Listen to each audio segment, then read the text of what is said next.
A couple of years ago, Karen started accusing me of something. It's kind of hard to talk about. But one morning, I was walking through the bedroom, and Karen said, you pulled the covers last night. She accused me of being a cover puller. And 40 years of marriage, never happened before. I walked through the bedroom. She's making the bed. She said, you pulled the covers last night. And I said, no, I didn't. She said, yeah, you did. And I said, no, Karen, I did not pull the covers. I do not pull the covers. There's nothing worse than a cover puller. There's like thieves, murderers, terrorists, and cover pullers. And I'm not a cover puller. She said, yeah, you are a cover puller. You pull the covers a lot. I said, no, I don't. So I was kind of put out with that. And so I was staying in a hotel. I was speaking somewhere, and I was by myself. So I woke up the next morning after, when I was about to check out of my room, and I was walking through, and I looked at the bed, and I noticed that I had pulled all the covers to my side. And for just a nanosecond, I thought Karen might be right. But then I realized if you're sleeping by yourself, it's not cover pulling. It's just using all the available covers, right? Okay, and so, by the way, I have a basic life principle that I'm not responsible for what I do when I'm unconscious. How many men agree with that? Only confront me for what I do when I'm conscious. If I'm unconscious, I don't want you talking to me about it. Anyway, so I thought maybe Karen was right, but then I realized not. So I go home, and so October of last year, we had the worst night that we've ever had together. It was just cover wars all night long, and Karen was pulling the covers, horribly pulling the covers all night long. And about the middle of the night, I'm starting to get cold. I realized the covers are off the bed. All I've got is just one cover left, and the main cover's been pulled off the bed. And I'm just thinking, what is wrong with her? She is trying to accuse me of pulling the covers when, in fact, she's the cover puller in the family. She's trying to blame me, but she pulled the covers. So I get out of bed the next morning, and I step out of bed, and I step on something. And I realize it's the blanket. It's on my side of the bed. And at first, I think I pulled the covers completely off the bed last night. And that's what was happening. But then I realized Karen pulled them off, and she came over and planted it on my side. So later, all the guys understand this. So I stepped out of bed, and the covers were on my side. Okay. So I'm walking through the bedroom later in the morning, and Karen is standing next to the covers, like she's been waiting there for me to walk through. And I walked through, and she said, see what you did last night? And I said, yeah. And I walked through. Well, that's kind of the day that I realized I had a problem. And I could see myself sitting in a group saying, hi, I'm Jimmy, and I'm a cover puller. Everybody says, hi, Jimmy. And, I couldn't believe it, first of all. I couldn't believe that I pulled the covers all the way off the bed. And so I told Karen, and she also accused me of snoring, and about the same time. And I said, I don't snore. Then the neighbors called and asked why we were mowing the yard at night. And I said, we're unconscious, leave us alone. But this is not about cover pulling. It's about a dynamic in marriage that happens once we've been married for a while. Man, just about everybody goes through this dynamic, but it's a very dangerous dynamic. And that's where I was. Karen had been saying to me for a couple of years that, that I was pulling the covers. And my response to that was, no, I'm not. I didn't. And she would say to me, I couldn't sleep last night because you were pulling the covers, or you were snoring, or whatever.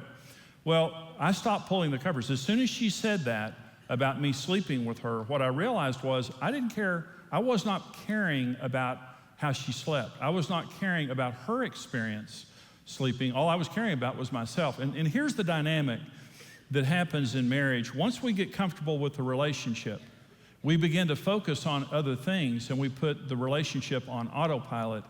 And that's when everything bad happens in marriage, is when we hit autopilot. In dating, the thing about dating and when you're newly married is you're highly focused on your spouse, and everything that happens to them is very important to you. You want them to enjoy you. You want them to enjoy what you say and what you do. You're highly focused. You're very proactive in pleasing each other. But the longer you stay married, there is the process that we go through that we hit autopilot, we begin to take each other for granted, and then our spouse begins to complain about stuff, and it actually annoys us. Whereas before we wanted to hear it, and before we were very receptive to what they were saying, now we become insensitive to it. Well, I'm gonna talk about flying. I'm a pilot, and I fly a plane, a little plane. I just fly a single-engine plane, but I'm a pilot. And I want to talk about autopilot. Now, this would surprise some people to know, but a lot of pilots don't know how to fly very well. because of autopilot.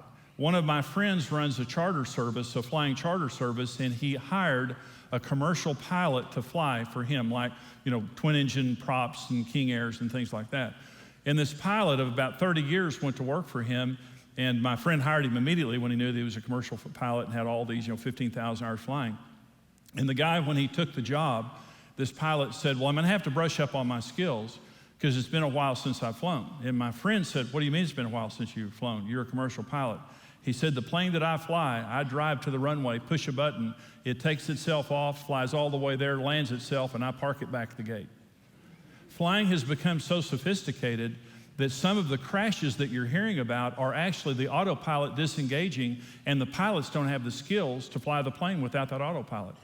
And so my plane has autopilot. There's a little button right on the dash that once I take off, I can pre-program the autopilot, I take off, I get up in the air, and I can hit autopilot, and it'll fly me all the way to the runway. Now, my plane won't land itself, but I can fly it all the way to the runway, click off of autopilot, and land the plane. But the more you use autopilot, the more you lose the skills of flying. And more, what my friends and I, what we do is we hand fly up to altitude. We hand fly for a long time, and then we hand fly down. When you're on autopilot, first of all, you lose skills. Secondly is you become distracted. And so when I'm flying my plane by hand, I am extremely sensitive to the entire aircraft and what's going on. I'm flying it. And if I just barely pull my yoke over, that plane's gonna turn this way. If I barely push it forward, it's gonna go nose down. Whatever I'm doing with my feet, with my hands, I'm totally in control of that plane, and I'm very, very sensitive to it. The minute I hit autopilot, here's the way I fly. Looking down at the ground. I'm still engaged with my instruments and everything here. We listen to XM radio, we'll listen to golf or listen to football or listen to something like that. We'll listen to the radio, but as soon as we hit autopilot, we are not sensitive to the airplane any longer because we know that autopilot's flying the plane. But ultimately, you become unconscious. There are pilots that hit autopilot and go to sleep. There have been commercial pilots that have overflown their destination because they got up in the air, they hit autopilot, and they actually went to sleep. Here's what happens in marriage. The minute you hit autopilot, you begin to lose the skills of relationship. Now listen, there are couples that have been married for 1 year that have better relationship skills than couples been married for 40 years. You've been on autopilot for so long, maybe not completely in the relationship. Karen and I, when Karen was complaining to me about, pulling covers and things like that, we weren't on autopilot in our relationship, but I was in that area of our relationship. And it worried me. When Karen said that and I realized how bad I'd been pulling the covers, I just thought, I really am checked out in that area, and I hope there are other areas that I'm not checked out also. But you lose the skills. As soon as you put your relationship on autopilot, you actually begin to lose the skills of relationship, and you begin to lose awareness of your spouse and what's going on in their life. And ultimately, you just become, like I said, don't confront me on what I'm doing when I'm unconscious. We shouldn't be unconscious in marriage. For example, when I wake up at night now, I told Karen, I said, Karen, I can't do anything about cover pulling. There's two things I can do about cover pulling. Okay, you're semi-conscious, when you're rolling over at night. So the first thing I do is I roll toward her, not away from her. When I'm rolling over at night, and when I roll away from Karen, I push the covers her way. Okay, before, for 2 years, I kept saying, I'm not pulling the covers. I'm not a cover puller. Now, I'm highly sensitive when I'm in bed of what's happening to Karen all night long. Before I wasn't. That's what I'm talking about. You've got to click off. I've got two buttons in my plane. I've got a button right here that says AP, that's autopilot. I've got a button on my yoke that's a red button that says AP, and that's how you click off autopilot. I want everybody clicking off autopilot tonight. If you've been in any area of your relationship, you're losing, if you're on autopilot in any area, you're losing the skills of relating, and you're losing awareness of each other, and it's a dangerous, dangerous thing to do.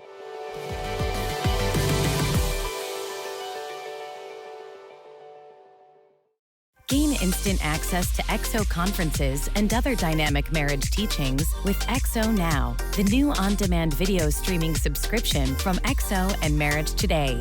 For only $9 a month, you receive access to life-giving marriage series from Jimmy Evans, Dave and Ashley Willis, and other Marriage Today speakers. Access XO now from all your favorite devices. Sync content for offline viewing and enjoy world-class marriage content wherever, whenever. Learn how to be married and stay married. A better marriage is possible with the right information and a mutual commitment to success. Even the most unhealthy relationships can be healed. As part of your subscription, you have full access to the complete sessions from the latest XO conference. Be the first to receive Marriage Today's best content with your subscription to XO Now. Start your free trial today at xonow.tv.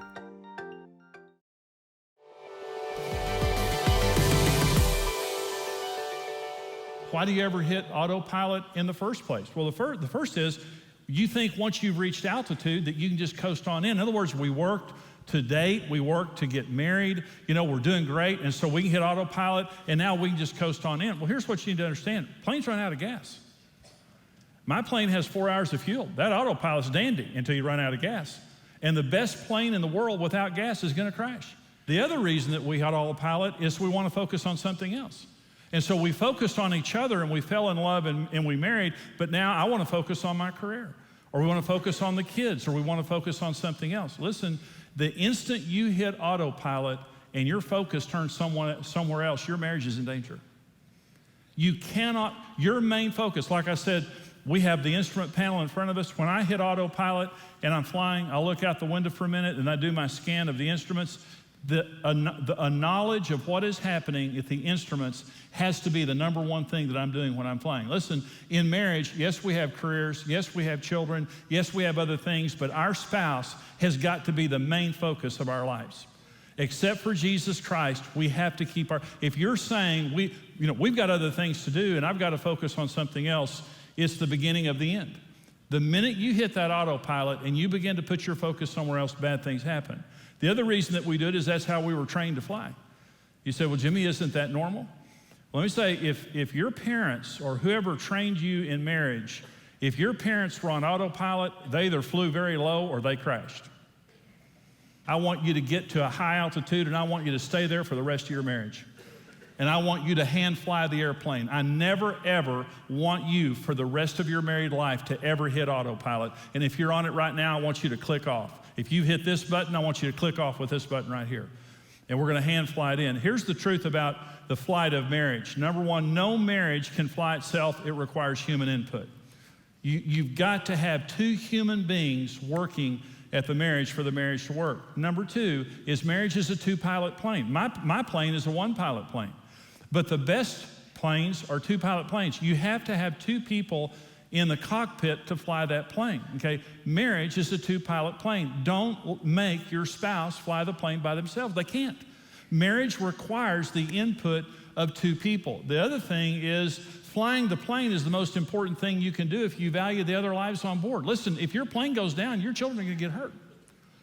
If your plane goes down, other people are gonna be hurt. Imagine for just a minute that you get on a commercial flight and it's a big plane, it's a two-pilot plane, and you see both the pilots in there. Maybe it's a man and a woman. You get on the plane, you're boarding, you see this male and female pilots in there, and you're thinking, that's great.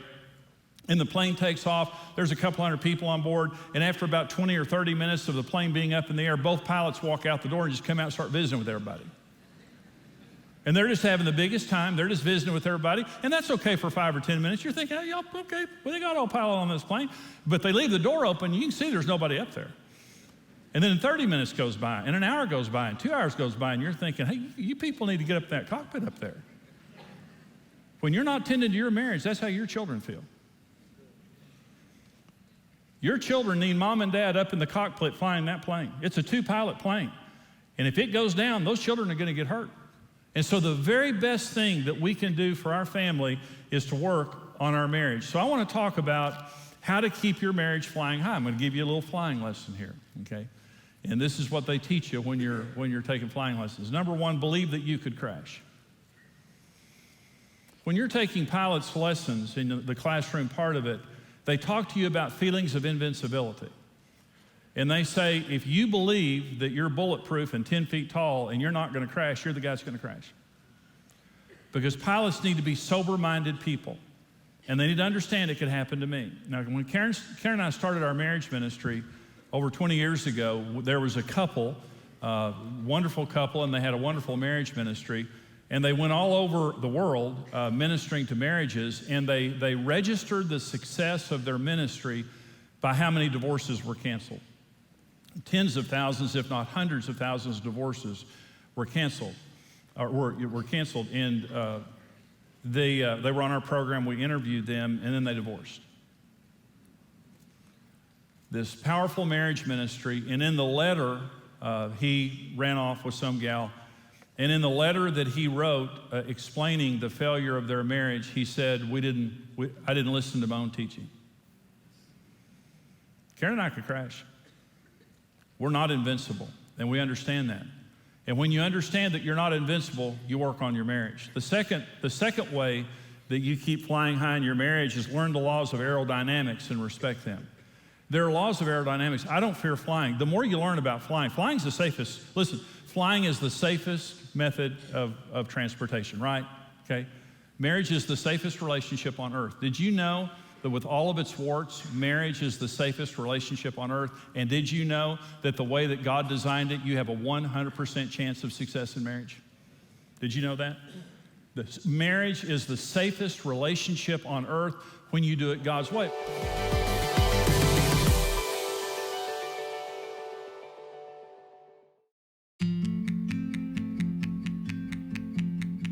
Since 1994, MarriageToday has used every medium at its disposal to strengthen families and marriages through its diverse ministry outreaches.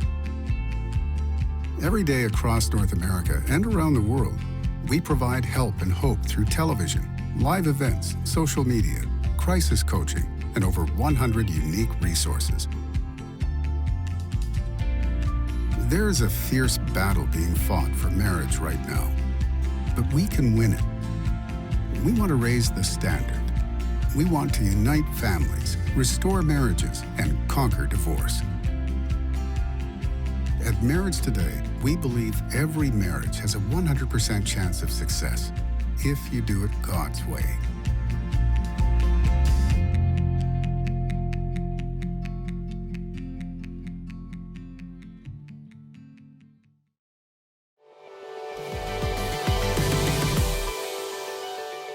God said, for this cause a man will leave his father and mother.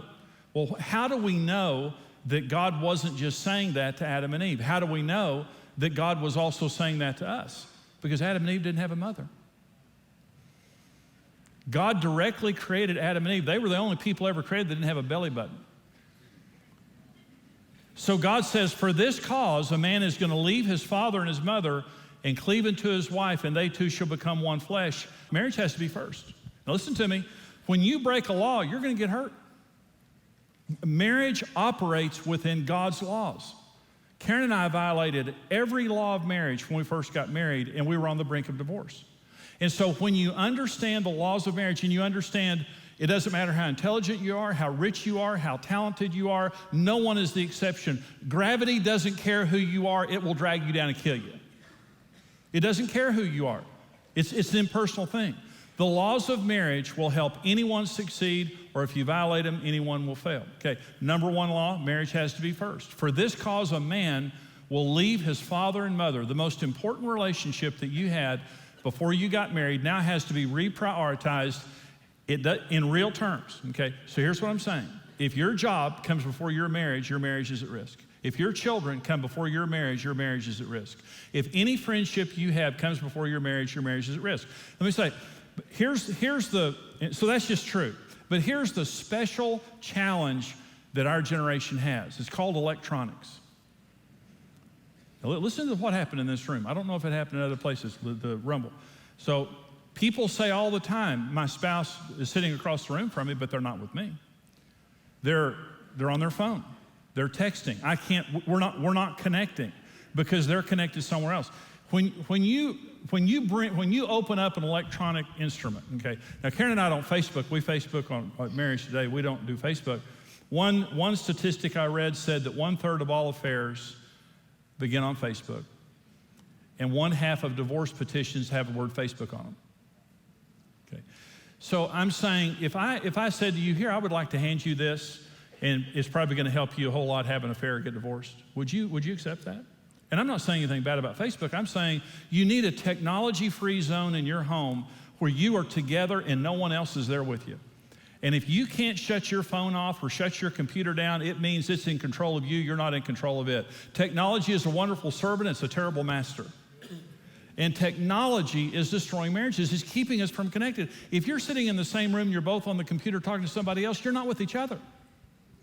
Karen and I used to come home, I would come home, we would eat together as a family, we would put our children to bed, we taught them to respect our marriage. They knew that they had a certain time, up to a certain time of night was their time, and then we put them to bed, and then it was our time. And we went into the bedroom, and we had a little area, a little sitting area, where we went into the bedroom, we popped popcorn, and we, without television, without anyone or anything, distracting us, we would sit and talk face to face for an hour or two.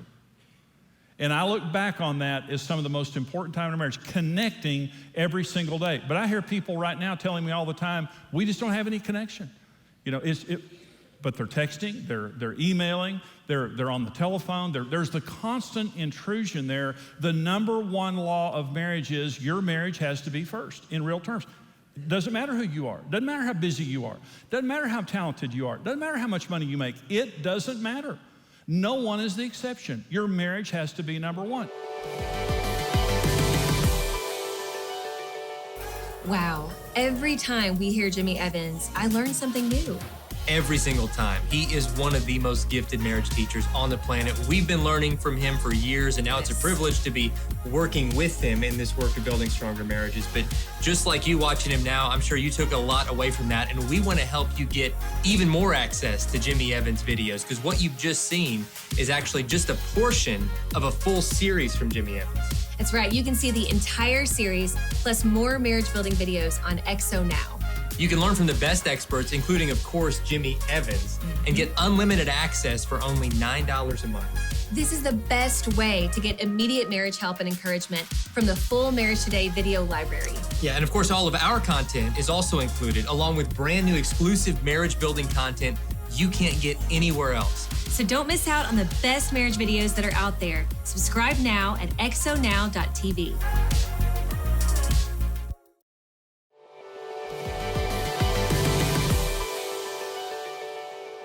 Hey there, we are Dave and Ashley Willis, and today we're talking about how we can fly high in our marriage. And a big, important part to this is having a marriage that is not in the autopilot mode. We can never do this. We have to really keep our marriage a priority, and we do this by being intentional. Yeah, it takes being intentional, because anything left on autopilot will eventually crash. Absolutely. And we want to prevent that for our marriages. We've got some great questions today that we want to address. Question 1. We're newlyweds, and my husband doesn't include me in his business decisions. I feel like he's trying to keep this separate. Aren't we supposed to share everything?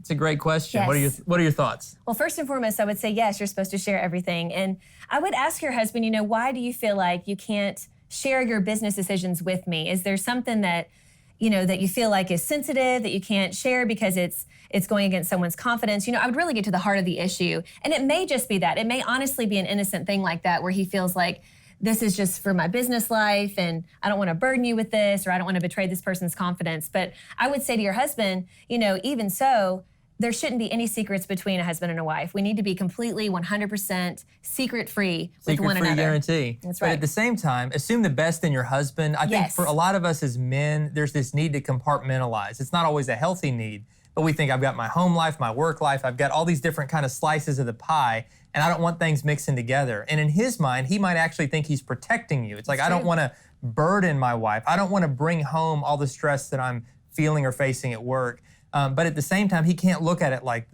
that. A husband and wife do need to share everything, to be able to lean on each other in everything. And he's not protecting you by keeping those things a secret. He's actually, based on your question, harming your trust and potentially hurting your feelings and putting a wedge between you. And if he would see it that way, I think that it might change the whole conversation. But I think it all starts with communication, as most issues in marriage do, to just talk about this. Tell him you don't want there to be anything between you, and you feel like the barriers he's putting up around work are creating some wedges between you. And I think it might change the dynamic. That's true. I think, just appeal to his heart in this. You know, he's probably, like Dave said, looking at it as like, this is just business. Why would I need to talk to my wife about it? But just tell him, say, I want to connect with you on every level. And your work is a big part of your life. And I want to be able to connect with you there. So please just share it with me. Don't make me feel like I have to be on the outside. I want to be, having a front row seat in your life as well. All right, next question. It says, after 32 years of marriage, my parents divorced. It's upset me and my sisters. I'm worried that my marriage may suffer the same fate. How can we keep this from happening? Well, first off, I'm so sorry. I mean, I can't imagine the pain of having your whole worldview rocked when the two people you look to is the example that you want to follow in your own marriage end up splitting up. Now, we're seeing an epidemic of this. You're not alone. This is happening a lot. I think one of the best things you can do is while you're raising your kids, make sure you make your marriage a priority. One of the reasons for this epidemic of divorce among people who are empty nesters is that they became really good business partners. They did really good at raising the kids together, but along the way, they stopped investing in their relationship. And then one day they wake up and realize they have an empty nest and an empty marriage. They don't even know each other anymore. And so I'm sure your parents are great people, but probably something like that is what happened. The focus was on other things other than each other. So if you want to not repeat that same mistake, then even in the busy season of raising children, make your marriage a priority. Make date night a priority. Make dreaming new dreams and having new adventures with your spouse a priority, where it's not just all about the kids. And of course, your kids are important, but they're going to grow up and move away. And your spouse is going to be your spouse forever, for life. And so, yeah, invest in your marriage. Absolutely. And just know that no matter what our family members decide to do, we're not doomed by their decisions. Absolutely. God has a plan for you and your husband, and true. It's an awesome plan. And, we can't go through the day and think, well, I'm just doomed because of so-and-so's decisions. We can't allow that to fill our minds and our hearts. God has called us to something different, and you have tools under your belt to make your marriage stronger, just like Dave said. And so don't let that get you down. And I hope that encourages you today. And we pray with and for your family and for other families in that same situation. And the Lord will carry you through this. We hope this has been an encouragement to you. Thanks so much for tuning in. You can continue the conversation with us on social media or MarriageToday.com. And we'll see you next time.